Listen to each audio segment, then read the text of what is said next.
Who is really screwing us? That's an important question to ask, because if you believe reform, it is migrants who are destroying the well-being of the UK at present. The Tories clearly agree with them, and Labour is getting on that bandwagon. And I'm going to put a simple and straightforward idea to you, which is that they are all failing to tell the truth. There is a group in society who are screwing us good and proper, and they must be laughing themselves silly about the fact that the politicians who they fund are persuading us that migrants are the problem in this country, when in fact the problems in this country are being created by large companies, the wealthy, the banks and the hierarchies of power. They are the people who are really taking us for a ride and who are destroying the well-being of the people in this country. We know that life is hard. We know that someone has to be to blame, but it isn't migrants. It is those companies who are extracting more profit from us. Over the last 45 or so years of neoliberalism, there has been a massive increase in productivity in the UK, as there has been also in the USA and other countries, where markets have been allowed to grow rampantly. But the benefits of that trade have not gone to Labour. The share of profits within the economy over that period has grown dramatically. The share of Labour has fallen dramatically. Broadly speaking, 10% of GDP has moved from rewarding labour to rewarding profits. And the consequence is that people do not feel the benefit of the growth that has supposedly happened inside the economies, which politicians are always talking about, because they didn't get it. That money is going to the owners of capital. And those owners of capital are the wealthiest people in the UK. They're not just people who are obviously wealthy and driving around in Ferraris and God knows what else, but they're also those people who are in very well-paid jobs who have well-funded pensions as well. And I know that they will deny that they're seeing the benefits of all this, but the reality is they are. That lifestyle is being funded out of this exploitation of workers, and let's not pretend otherwise. Those people are also, of course, by and large, Conservatives who subscribe to the idea that migrants are to blame without ever accepting any responsibility for the fact that it is the structures of power that they support which are exploiting most people in the UK. How do they support them? Well, let's be clear. They allow tax havens to take place. They demand that large companies have low tax rates, and they do have low tax rates. The highest tax rate for a large company in the UK at present is 25%. A student repaying their student loan will be paying something over 40% by the time you take into account their basic rate of income tax, the pension contribution that they are obliged to pay, which is in effect a tax because it will one day replace the old age pension, the national insurance charge, plus their loan repayment.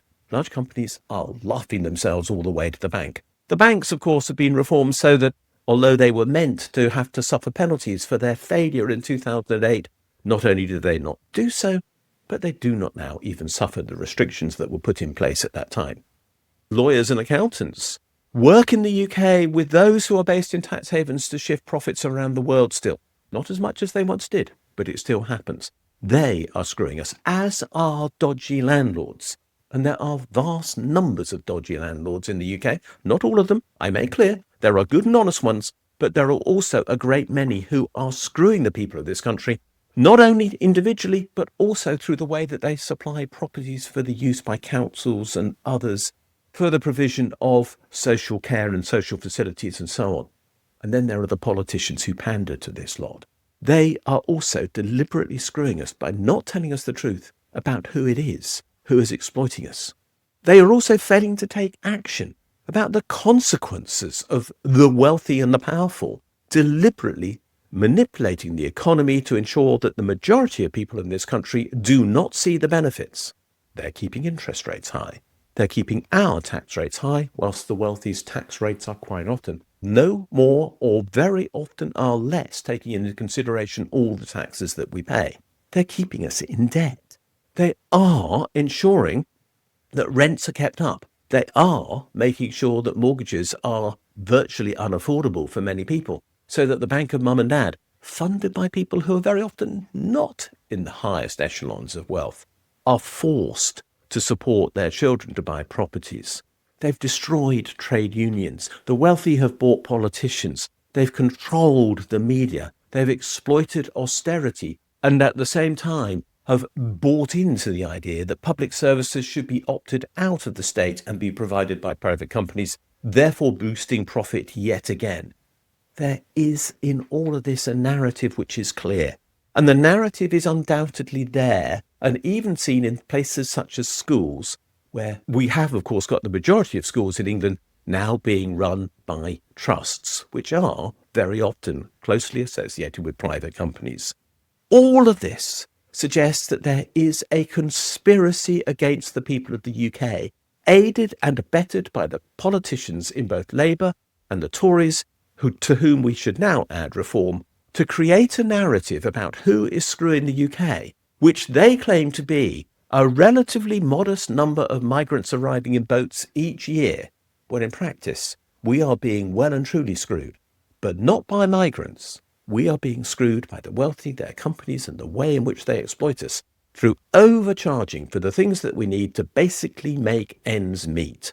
That is the conspiracy that we should be angry about. And so, as I said at the start of this video, what we should be annoyed about is the fact that our politicians, whether they be Tory or Labour or Reform, are putting together a narrative that blames migrants for the state that we are in, when in fact the problems that we face are not in any way created by migrants. The exploitation that we are suffering, the shortages of housing that we are suffering, the high costs of buying housing as a result of high interest rates that we are suffering, the high rents that we are suffering, the high food prices that we're suffering, the exploitation of things like international crises to increase the price of electricity, gas, and fuel for our cars.